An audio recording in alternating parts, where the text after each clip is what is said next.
хочу прочитать верш «Зимой» моего налюбимейшего поэта Максима Богдановича. Яшчэ з дзяцінства, з юнацтва я зачытвалася яго вершамі.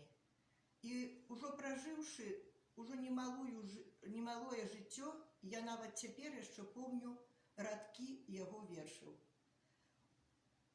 Верш «Зимой» – гэта верш пра маю самую любимую пару года – зиму.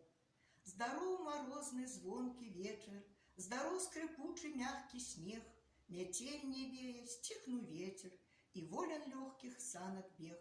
Як мары белые березы под синевой ночной стоять, у небе зорки от морозу, похолодевшие дрыжать.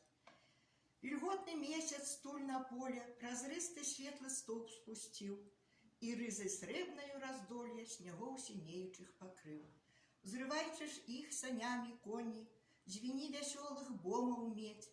Вакол лятуць бары і гоні, у грудях пачала кроў кіпець.